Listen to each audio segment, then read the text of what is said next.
Hi friends, ನಾನಿವತ್ತು ನಮ್ಮ ಕಡೆ ಸಿಗುವಂತಹ ಕರ್ಜಿಕಾಯಿ ಪಲ್ಯ ಹೇಗೆ ಮಾಡೋದು ಅಂತ ತೋರಿಸ್ತಾ ಇದ್ದೀನಿ. ಇದು ಮಳೆಗಾಲದಲ್ಲಿ ಮಾತ್ರ ಸಿಗುತ್ತೆ.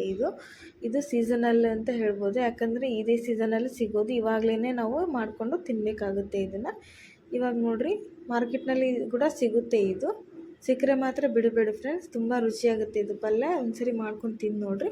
ಇವಾಗ ಇದನ್ನು ನೀಟಾಗಿ ವಾಶ್ ಮಾಡಿ ನಾವು ಸೋಸಿಟ್ಕೋಬೇಕಾಗುತ್ತೆ. ಯಾಕಂದರೆ ಸೋಸಿಬಿಟ್ಟು ವಾಶ್ ಮಾಡಬಾರ್ದು. ಫಸ್ಟಿಗೆ ವಾಶ್ ಮಾಡಿ ಸೋಸ್ರಿ, ಇಲ್ಲಾಂದರೆ ಈ ಥರ ಬಾಯಿ ಬಿಟ್ಕೊಂಡ್ಬಿಡುತ್ತೆ, ಅದು ಸಿಪ್ಪೆ ಎಲ್ಲ ಸುಲಿದು ಬಿಡುತ್ತೆ. ಹಾಗಾಗಿ ಫಸ್ಟಿಗೆ ವಾಶ್ ಮಾಡಿ ಆಮೇಲೆ ಸ್ವಲ್ಪ ಎಲ್ಲ ನೀರು ಬಸ್ತು ಆಮೇಲೆ ಈ ಥರ ಸೋಸಿ ಕ್ಲೀನ್ ಮಾಡಿ ಇಟ್ಕೊಳ್ರಿ.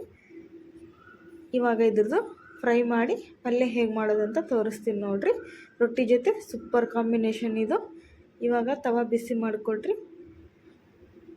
ತವ ಬಿಸಿ ಆದಮೇಲೆ ಇದನ್ನು ಚೆನ್ನಾಗಿ ಹುರ್ಕೋಬೇಕು. ಇವಾಗ ಫಸ್ಟು ಹುರ್ಕೊಂಬಿಟ್ಟು ಆಮೇಲೆ ಪಲ್ಯ ಮಾಡಬೇಕು.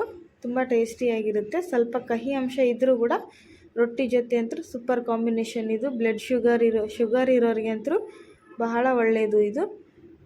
ಆದರೆ ಪ್ರೆಗ್ನೆಂಟ್ ಇರೋ ವುಮೆನ್ಸು ತಿನ್ನಕ್ಕೆ ಹೋಗಬೇಡಿ. BP ಶುಗರ್ ಇರೋರಿಗೆ ಭಾಳ ಒಳ್ಳೆಯಂಥ ಕರ್ಜಿಕಾಯಿ ಇದು. ಮಾಡ್ಕೊಂಡು ತಿಂದು ನೋಡಿರಿ ಫ್ರೆಂಡ್ಸ್, ತುಂಬ ಚೆನ್ನಾಗಿ ಬರುತ್ತೆ. ನೋಡಿರಿ, ಈ ಥರ ಹುರಿಯಿರಿ. ಎಣ್ಣೆ ಹಾಕಿ ಚೆನ್ನಾಗಿ ಕೆಂಪಗಾಗೋ ಥರ ಹುರಿಬೇಕು.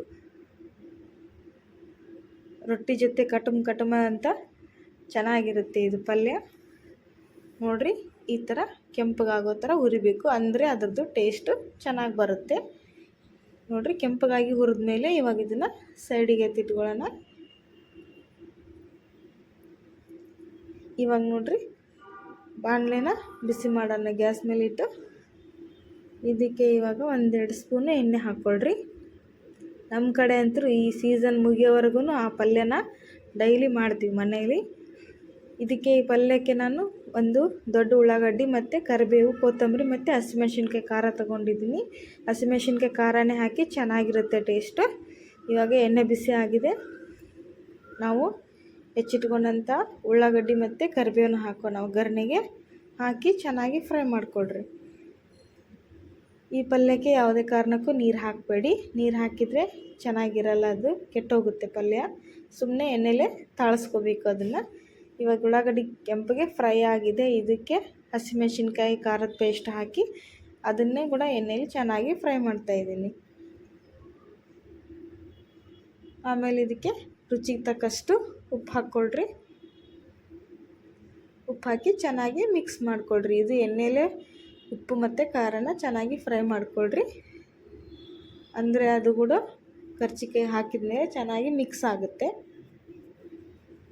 ಇವಾಗ ನೋಡಿರಿ, ನಾವು ಫ್ರೈ ಮಾಡಿಟ್ಕೊಂಡಂಥ ಕರ್ಜಿಕಾಯಿನ ಹಾಕ್ತಾಯಿದ್ದೀನಿ. ಹುರಿದಿಟ್ಕೊಂಡಿದ್ದನ್ನು ಹಾಕಿ 1-2-3 ನಿಮಿಷ ಇದನ್ನು ಸರಿಯಾಗಿ ಬೇಯಿಸ್ಬಿಟ್ರೆ ಕರ್ಜಿಕಾಯಿ ಪಲ್ಯ ರೆಡಿ ಆಗುತ್ತೆ. ರೊಟ್ಟಿ ಜೊತೆ ನೀವು ಕೂಡ ಮಾಡ್ಕೊಂಡು ತಿಂದು ನೋಡಿರಿ, ಹೇಗಿದೆ ಅಂತ ತಿಳಿಸಿ. ನಿಮಗೆ ಇಷ್ಟ ಆದರೆ ನಮ್ಮ ನಿಶಾ ಕುಕ್ಕಿಂಗ್ ಲಾಗ್ಸ್ಗೆ ಸಬ್ಸ್ಕ್ರೈಬ್ ಮಾಡಿಕೊಡ್ರಿ. ಬೆಲ್ ಐಕನನ್ನು ಪ್ರೆಸ್ ಮಾಡಿರಿ. ಅಂದರೆ ನಾನು ಹಾಕುವಂಥ ವಿಡಿಯೋಗಳು ಫಸ್ಟು ಬರುತ್ತೆ, ನಿಮಗೆ ಮೆಸೇಜ್ ಬರುತ್ತೆ, ನೋಟಿಫಿಕೇಷನ್ ಬರುತ್ತೆ, ನೀವೇ ನೋಡ್ಬೋದು ವಿಡಿಯೋಗಳನ್ನ. ಇವಾಗ ಮೇಲಿಂದ ಸ್ವಲ್ಪ ಕೊತ್ತಂಬರಿ ಸೊಪ್ಪು ಉದುರಿಸಿ ಸ್ವಲ್ಪ ಕೈ ಆಡಿಸಿ 1-2 ನಿಮಿಷ ಫ್ರೈ ಮಾಡಿಬಿಟ್ರೆ ಪಲ್ಯ ರೆಡಿ. ನೀವು ಕೂಡ ಮಾಡ್ಕೊಂಡು ತಿಂದು ನೋಡಿ ಫ್ರೆಂಡ್ಸ್, ನಿಮ್ಗೆ ಇಷ್ಟ ಆಗುತ್ತೆ ಅಂದ್ಕೊತೀನಿ. ಹೀಗೆ ನನಗೆ ಸಪೋರ್ಟ್ ಮಾಡ್ತಾಯಿರಿ.